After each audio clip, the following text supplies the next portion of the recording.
Right, this is the video for the photo compositing project. So you need to download this zipped folder, and when you download it, it's going to look like this. Okay, when you download it, it's probably going to open up in the folder, and you'll see like these things here. Okay, but in order to actually use these files, you have to extract them. So you just right click, you choose to extract all, and then it's going to ask you where you want them to go. This is where I would browse and make sure that I put it, like instead of downloads, go put it into your H drive or your M drive. Now I've already extracted mine, so I'm just going to stop here. So I've got these photo compositing, and there's my files. And they're in an extracted, so just a regular folder. Okay, so then in Photoshop, you would go File, Open, and you're going to open the pier. And it looks like this. Okay. Now I'm going to go ahead and go File, Open, and I'm going to open the sunset sky. And then I'm going to go Select All, and then Edit Copy, or you can do, Control C to copy. And then I'll come in here and I'm going to edit and paste. So that's, one way out of many that you can get pictures into other projects. Then in my Layers panel, I'm going to come over here to where it says Opacity, and I'm going to lower the opacity to around 50%, give or take. And with the Move tool selected, I'm going to go ahead and I'm going to move the sky so that the horizon of this sky and the horizon of this sky are almost matched up. I want the more colorful horizon to actually be just a little lower than this one. Now back in my layers, I'm going to set the opacity back to 100%. And with composites, you want to make sure you're labeling. So I'll call this Sunset Sky, because it gets pretty confusing if you have a bunch of things that are layer 1, layer 2, layer 3, layer 4, because you'll end up adding quite a few layers when you're working in composites often. Now I need to make this fade so that it looks like it's a little bit better of a blend. So I'm going to add a layer mask. So right here is the layer mask tool, and that little white box shows that there's a layer mask. Now, when you're dealing with layer masks, you have to remember that black hides things and white brings it back. So the fact that this is completely white means that the whole image is showing right now. So I'm going to go over here to where this paint bucket is and click and hold so that you see the gradient tool. And you might already have the gradient tool as what shows. If you come up, you want to choose this third one. This is the black to white. And then you make sure that this mask is active, that it is what has that little white box, not this one, but this one. Then on your horizon, if I draw right at the horizon line, and then drag upwards just a little bit. Oh, whoops. The reason that I did that is I'm on radial gradient. I need to be on linear. So let me try that again. Come right to the horizon, click, drag up just a little, and let go. And that creates a nice little blend. So you can see right here it shows you black, meaning this part is hidden, and then white. And it's hard to tell, but because it's a gradient, it has that kind of gradual fading. So it made it so it's a lot more convincingly blended with each other than if I tried to paint it by hand. So using the gradient tool, black and white, made it so I could do it very gradually and without any work on my part. Now because I copied and pasted this layer, it came in as just a regular layer that can be edited, changed, but anything you do to it, it kind of is destructive. So if I shrink this layer, it's going to be permanent. So the next thing you're going to do is do File, Place Embedded. And we're going to choose this north picture. And what Place Embedded does is it makes it a smart object. At least it should. Now, you can tell it's a smart object because it'll have this little icon over here in the corner. Mine doesn't actually have that. There we go. So when you press enter, it accepts the size of this, and now it's got that little thing here that says that it is a smart object. That means that if I shrink this, resize it, I can always make it larger again, and it will go back to its original. If I shrink or resize the sunset sky, I can't enlarge it anymore without losing quality. Now, if the bounding box is still around it, you can just do this. If not, you can just do Control T, and it brings up the option to resize. So Control T, and if you hold down Shift, you shrink it while it still maintains its aspect ratio so it doesn't stretch. If you add an Alt key, it will shrink from the center point. Now, I can't really tell how well it's being placed though, so I'm going to change it from normal mode to overlay, which kind of gives it that slightly see-through look. And then I'll do, Shift and Alt, shrink it, and you can click and drag to kind of place it. I'll shrink it a little further.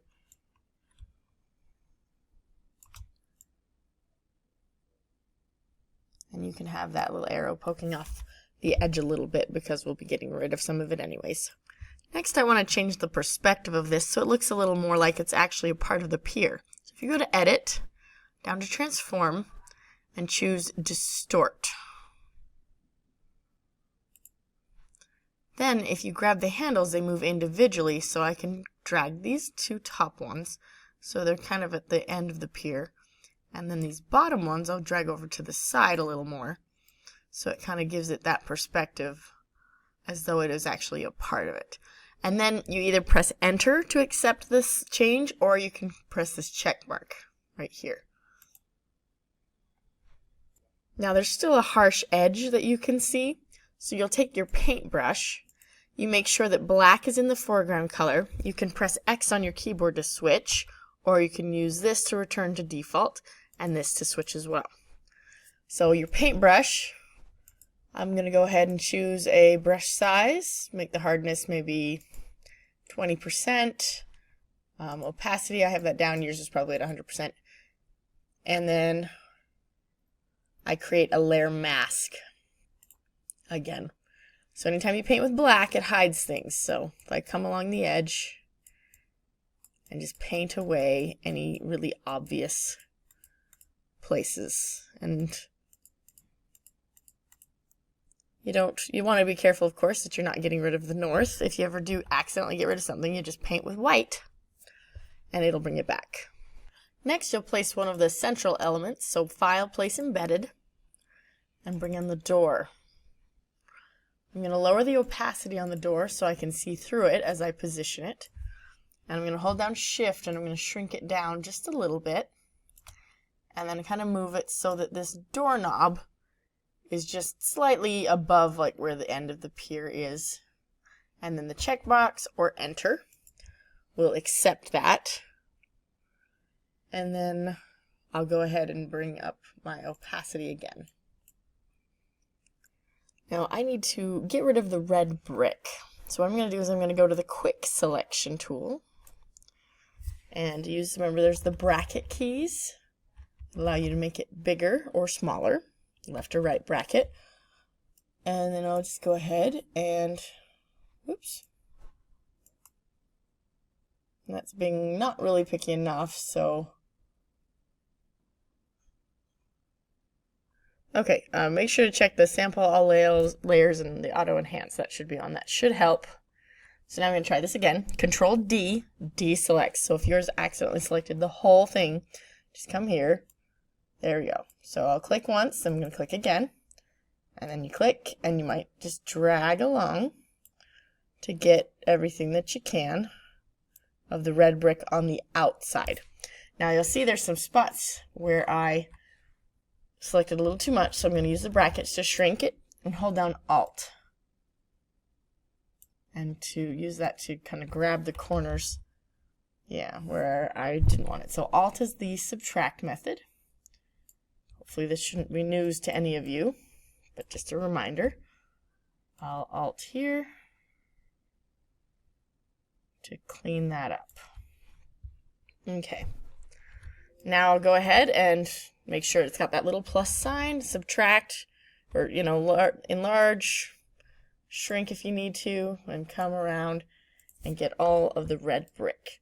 And this is obviously a lot easier with this picture because the pillars are so different from the red brick that it definitely makes it a lot easier to select the red brick than it would be if the colors were a little closer matched.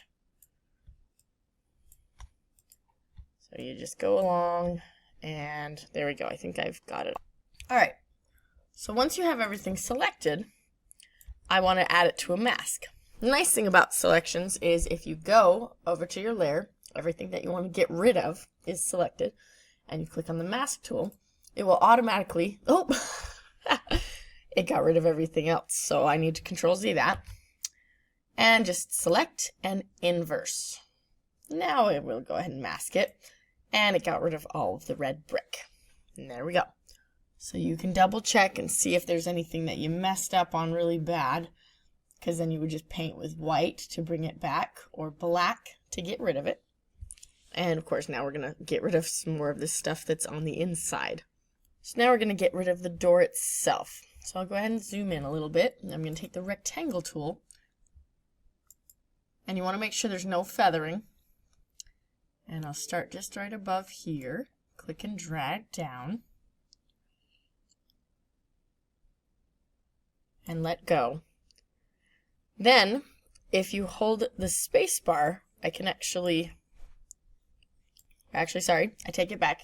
You just make sure you have your selection tool still selected, and you can click and move your selection. Now I'm going to Control Z back to before I moved it. Click and hold Shift while you do it, and it makes it so you can only, so I got to click, hold down Shift as I'm moving it, and it will only move up and down instead of side to side, so it helps me keep it where I need it to be. And I'm going to move it to the point where my arch noticeably starts to curve. Now I want to add in the actual arched window, so I'm going to go to the selection. I'm going to choose the elliptical marquee tool, and I'll start out here and click and drag. Oh, I messed it up. See that? Control Z. I need to switch to the add to selection. That way it doesn't get rid of my rectangle, it simply adds to it. So now I'll try this again. So if you hold down the space while you're still holding down the mouse, you can temporarily move around to reposition. So if you don't quite get it shaped the way you want it or placed where you want it, you hold down space, you still have your mouse held down, and you kind of click and drag and position it till you've got that arch selected. Then when I let go, it adds to the selection, so now it's this nice rectangle and the elliptical, creating one whole selection there. Now I need to add this selection to my mask in order to make this disappear. And we'll get this rest of this stuff later, don't worry. So one thing that I can do is if I switch over to this and I hold down, I do Alt backspace, it actually fills it in with whatever your foreground color was, which was black. So now if you look in this little thumbnail right here, you'll see it's got black in this center portion. Now I no longer need this, so I can go to Select, Deselect, or just do Control D. And now I'm going to get rid of the bottom. So I'm going to take my paintbrush, making sure I'm on the mask. It's black, color, or size, I mean, about 240 to somewhere around there. I'm going to go ahead, I'm going to click here with the top of the circle at the horizon. Click once, let go. Then I'm going to hold down Shift, come to the other side, click once while holding Shift, and you'll see that it creates kind of a straight line through. So it basically painted a straight black line through my mask, which black of course gets rid of things. And now because there's this nice little gap, I can just quickly brush over the rest of this that I don't need. So make sure you get it all. And there you go. So using the paintbrush and selections is a very common way to do masking. We will continue this and finish it in the next video. Alright, we're continuing on now.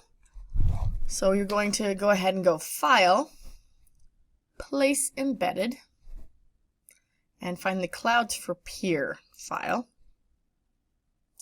And then you're going to go ahead and lower the opacity so that you can see the clouds and the underlying layers. And I'm going to go ahead and lower it until this kind of puffy column of clouds is just in the lower part of the pier. Then I can press enter or hit the check box here, check mark. And then I'll go ahead, I'm going to raise it up. Now I want to mask some of these clouds so that they're not visible. And what I'm going to do is I'm going to make it so I make all of it start out invisible, and I'll slowly bring it back. So the way that you can do this is you make sure you're on the clouds for pier layer, you come down to the mask tool, but you hold down Alt, and then you click on it. And what that does is it fills it with black so that right now absolutely none of the clouds are visible. So I'm going to take the paintbrush, and somewhere around 250, 300 is a good size for it. And then you want to make sure that your foreground color is white. And then you're going to go ahead and kind of paint back some of the clouds. So come over here on the side of the pier, kind of paint in some clouds. You can use the bracket keys on your keyboard to shrink it down a little bit and bring in the clouds again. And it was important that this was a soft brush, so if your hardness was at 100%, this isn't going to look as good. Then I'm going to switch back to black, and I'm going to set the opacity down to about 30%, and then I'm going to maybe make the brush a little larger, and I'm going to just carefully kind of brush away. So this makes the edges of the clouds even softer. It helps me get rid of like the little bits of blue that came in because I don't want any like leftover sky to show. So if you just paint over it, and of course if you press X I can switch back to white and maybe bring in, see I needed to bring in a few more clouds maybe, so back up to 100%. Back down. Oh wait, flip it back to black to hide. So you just switch back and forth between black and white, painting in these kind of just surreal little clouds that are billowing around the pier.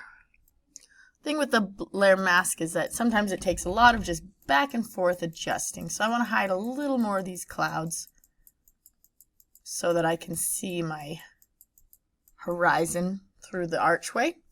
Then I'm going to go File, Place Embedded, and choose the Sailboat. And I'm not going to resize it, so I'll just press enter or hit that check. And then we're going to use a different method for hiding things than what we've done so far.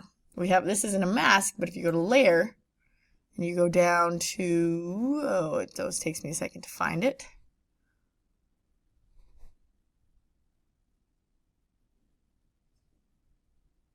Blend, so it's in layer style, blending options. Then you have these blend if, and it has a color, and you can see that you've got gray and then RGB, red, green, and blue, and then the brightness of it. So you can make things disappear based on these sliders. So I'm going to go ahead and move this up so you can see what's happening. And if I take this little white bracket and move it down, you'll see that it's starting to get rid of the brighter pixels. So around 135 is where I'm going to take this to. And so that gets rid of anything that is brighter than 135 in the picture. So if I'm not zoomed in and I can't zoom in now that I'm in this option, but if you zoomed in while you did this, you'd be able to see how much it takes away. It does take away just a little too much of the sailboat though. So in order to make it a little more gradual and a little bit of a neater thing, if you come over to this white and choose the right half and hold down Alt and click. What that does is it splits it up, and I'm going to set it to about 170. Once again, I should have zoomed in on the boat more, but what it's doing is it's bringing that back. Now it does bring back some of this, but we'll clean that up as well, so don't worry. So basically anything above 170 is completely hidden. And then in between 170 and 135 is a little more gradual. So I'll say OK. And if I zoom in on this boat so you can really see how nice and clean it is, how it looks pretty good. But then of course there are these edges that are still here. So then I would just go to my layers and add a simple layer mask to the sailboat. Black brush, make sure it's black, opacity back up to 100%. And then I would just maybe make it a little bigger. A little too big there. And I'll just clean up any edges they're showing. Make it a little smaller to get this area. Then I'll use my move tool, and I'm just going to move the sailboat so it's kind of centered in the pier and the doorway. Okay. Now we need to add more depth to this scene to make it look just a little cooler, honestly. So clouds for sky. I'm going to place it so that the clouds are just below the horizon. So you may barely see the boat. You don't see any of the original sky. I'm going to press enter. And I'm going to go, so you've got your layer styles, blend options. Another thing that you can do to get to those blend options is you come over here to kind of this blank space on the layer, and you double click, and it will bring this up. So I'm going to go ahead and I'm going to work with the darker, because we want white clouds to stay, so it's the darker colors that I want to get rid of. So as I bring it over to about 113, it gets rid of a lot of the blue. Not all of it, but a lot of it. But of course it's very harsh. So that's when you would hold down Alt and then bring this one over. About, 180, maybe a little farther. That's a little too much. So 195 I think looks pretty good. So that softens the edges and makes it look much more natural. So there's kind of a harsh edge here at the bottom though, so I'm going to add a mask to the clouds for the sky. Use the paintbrush, black, and kind of mask away that harsh edge there. I'm going to move the sailboat above. So click and drag the sailboat so it's above the cloud layer. And then I'll come back here and I'm going to add a little extra depth by getting rid of the clouds in some areas, like closest to the pillars. I'm going to get rid of some of those clouds.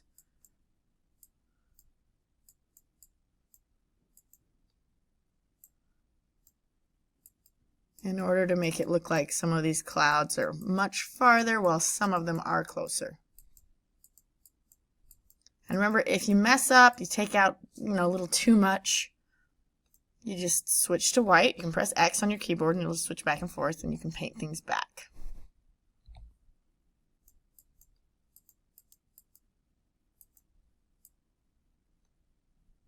Okay, so this way it'll be, some clouds look like they're behind the doorway, other clouds look like they're in front of the doorway, and that just adds to the depth. Last thing I'm going to do with the clouds is they are still a little harsh and they've covered up a lot of the roof of my doorway. So with black and setting the opacity to somewhere around 50%, make the brush bigger so that it can be more gradual. I'm just going to kind of click around here. And, you can Control Z if you go too far, or remember just switch to white and you can bring things back. So I just kind of faded a lot of the clouds on this one side so that I could see a few more details, and I can switch to X. Maybe make it a little smaller and bring back a little bit of the cloud here. So a little bit of your own, artistic choice on this one, but I'm just trying to get rid of the very harsh edges on some of the clouds that seem just a little too harsh to look realistic. Now I think this scene needs a little bit of wildlife. So I'm going to File, Place Embedded, and get the birds. I'm going to go ahead and use the numbers up here to resize it this time. So I'm going to type in 50 for 50%. And of course the height stayed the same, but if you click the little chain here, it makes it so they're both equal. And then I'll do the checkbox. Then I'm going to use a blend mode to make this background part disappear. The multiply blend mode doesn't recognize white, so it means that all those lighter colors in the picture disappear. Then I'll use the move tool. Whoops. And I don't want to move the boat, I want to move the birds. Sometimes if something wants to move, you can always lock it. Birds. And of course it would have helped if I'd been clicking more on the birds. So I'm going to go ahead and place it so the boat's kind of in between. So it looks like the birds are flying kind of in front of it, as from our perspective, of course. So now what we need to do is make things look like they match better, because I've got this warm sunset, but then I have these very white clouds and none of them seem to really fit. So what you do is I'm going to click on the sunset sky to make it active, and then I'm going to use the color picker to choose kind of one of the brighter, orange, yellow colors. So really can I just click around and find one that you like. So something like that.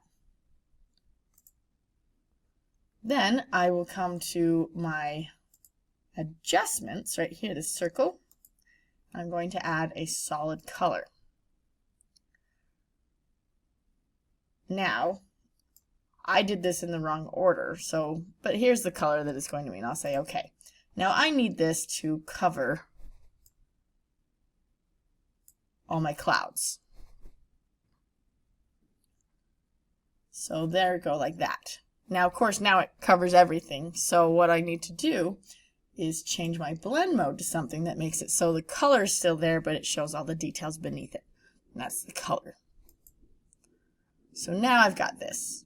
Of course, it's a little too much, but it's how you have to start, and then we'll adjust it. So right now, this applies to everything that's beneath it. I just want it to apply to the clouds for sky. So you can either go up to Layer and create Clipping Mask, or you can right-click on this and create Clipping Mask. And what that does is it ties basically this layer so it only affects the pixels on the picture below. It's still a little too intense though, so on this I'll bring it down to maybe around 50%. And so now the clouds have a slightly orange tint to them, kind of like the sunset, but it's not as overpowering. Now I want to make the whole scene match this sunset a little better, so I should still have that kind of orangish color, and I want it to be a slightly more intense version or more saturated. So I'm going to just kind of click over a little bit, say okay. Then I'm going to click on the background color, and outside it becomes a color picker, and I'm going to choose that kind of pinkish purple. And then once again, I want it to be a little bit more intense, so I'm going to slide it over so it's a darker version of it. Then in order to make sure that this is going to apply over everything, I want to click on the Sailboat, which is my top layer. Then I'll come down to Adjustments, and I'm going to choose Gradient. And then if you click on the gradient options, you can choose this one. And then I want to change the angle so that the purple is on the side that the purple of the sunset is, so about 180. Then I'll say okay. And then I'll switch my mode to soft light. And that makes it so everything gets this slightly, yellow-orange to purple cast. The side that has the sunset already, though, is a little too yellow. So I'm going to go ahead and move that over a little bit with the mask tool. Take my paintbrush, make sure black is there, 50%, that's perfect.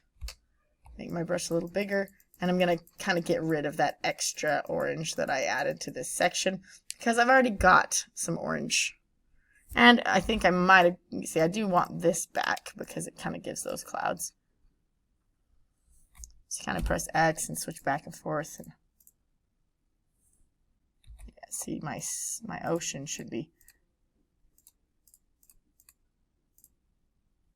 But it was this sky portion that was just a little too on the orange side. Okay, looks pretty good. Last thing I'm going to do is go to my adjustments and add a curves, and then I'm going to do a lower curves to kind of darken it, and then kind of a mid curves to brighten it all up. So now you would save this as a JPEG and go ahead and turn it in, and you're done. So remember to save it as a JPEG and submit it on Canvas.